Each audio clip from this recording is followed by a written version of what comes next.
Hello people of the earth and welcome back to QuickSaveTV. My name is Mike and this is Dead Cells. This particular video is going to be me explaining to you how to use a build that is trap heavy, tactics heavy, so it's a purple build for us. Everything else we only use to get secondary stats, basically health, that's what we want. Otherwise, the primary focus is on using traps, on using burning, on using bleeding, all kinds of stuff that allows us to essentially engage with enemy as little as possible. We're trying to keep the enemy at bay with traps, as well as deal catastrophic damage using bows, knives, anything. Whenever we get a scroll that gives us a choice, we always use tactics. When we cannot use tactics, we use either brutality or survivability, whichever gives us more hit points. In terms of items, we try to get as many pieces of stuff that gives us the tactics, again, everything with tactics, so that we can focus our stats as much as possible on only one perk, so we deal catastrophic damage. This build, I would say, there are things it struggles with, especially in the palace, but overall, the biggest advantage of this build over others is that it doesn't struggle with bosses. It's exceptionally easy to deal with bosses. Unfortunately, because of the specifics of the build, you cannot focus on grenades as much as you perhaps would like to, but you can use the traps, and the traps that I recommend you to use are the Sinew Slicer and Wolf Trap. Wolf Trap is probably absurd. I think they should probably tune it down, because if you use the cooldown reduction on traps from the tactics tree, you can reduce the cooldown of Wolf Trap much lower than the time that it roots the target. And as far as I noticed, it doesn't have any reduced effect on bosses, which I think is really stupid, because it's a highly effective tool that doesn't have a lot of downsides, that doesn't have a lot of a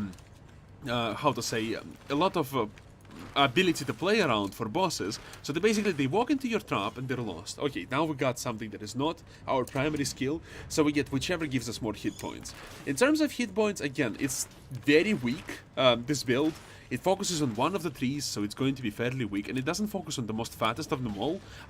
The perk distribution, I would advise you to take the cooldown reduction on traps and the increased damage when you are close to a deployed skill.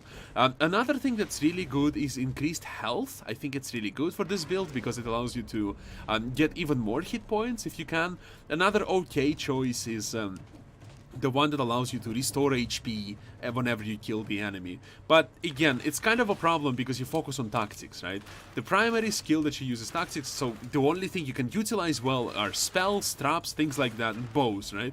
There are other things you can utilize besides bows. My favorite thing is probably the throwing knife. That's probably my favorite. The speed at which you can rack up the bleed stacks is absurd, and it works very well with the trap. Sinew Slicer is really good because it also works from bleed. Another great choice is Molotov cocktails. I don't remember the correct name. The way you can synergize them together is get the upgrades that would give them the increased damage on burning targets, increased damage on bleeding targets, and this way you can just basically amplify them one against each other and stuff. And if you use Molotov cocktail with throwing knives, you can just throw one Molotov cocktail, set the area aflame, and then you can ablaze, and then you can go ahead and just rack up the bleeding stack. Using any kind of bow is also okay, but you need to make sure that you have something that amplifies damage. So it would have to be, let's say, your oh shit, I almost died. So yeah, it would have to be a bow synergized with something like perhaps a Molotov cocktail or something, because your goal there is to amplify your damage first, and then you go ahead and deal the catastrophic damage with your bow. And you can't really do that if you don't synergize the damage types. The most important thing when you make a build like that is to make sure that the damage types are synergizing off of each other, because, like, okay, so how do you do a rotation, right? You throw traps, you throw another trap, preferably this trap you throw behind, right? And then you start firing on the enemy, right? So then again, you move as far as possible from the enemy, and the easiest probably way to show it to you would be to fight a boss. Let me just go ahead and quickly reach him. We have more than enough stats to show it to you. Should be enough. Oh, excuse me, I don't know what happened.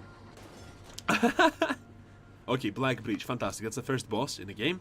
Let's go ahead and try to beat him. I think I have the tools available for me. Let me go ahead and invest what I wasn't wanting to buy. Apologies, Jesus. What the fuck is wrong with me? Yeah, I wanted to upgrade it. Ammo +3, critical hits, deal more damage. Yeah, fantastic, that's perfect modifiers. What about you? Could we make you better? The victim's remains explode. That sucks. That sucks. Yeah, that's fine.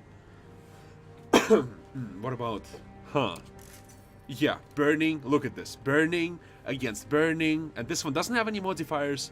And this one shoots the flaming thing, so... we can make it work. So right now we have efficiency and support. What would I take? I would take either ammo, because I'm using bows, or dead inside. Huh.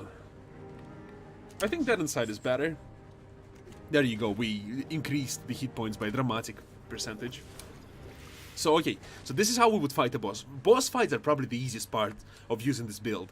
It's actually much harder to use this build against normal mobs than it is against bosses, but look. So this is the idea. We want to place the traps between us and the boss, obviously, and we want him to come to us, right? We never want to advance to him. There you go. And now we just change position, right? Again, we place the traps, and we run from him. We never fight him in a fair fight. We basically never try to engage. Right, and against this boss specifically, it's fairly easy because he's fairly predictable. Again, see, the stun lasts forever. Right now, we're just trying to wait for him to give us an opportunity to leave. Oof, we should probably try to dodge those. Look at this, he's stunned for eternity.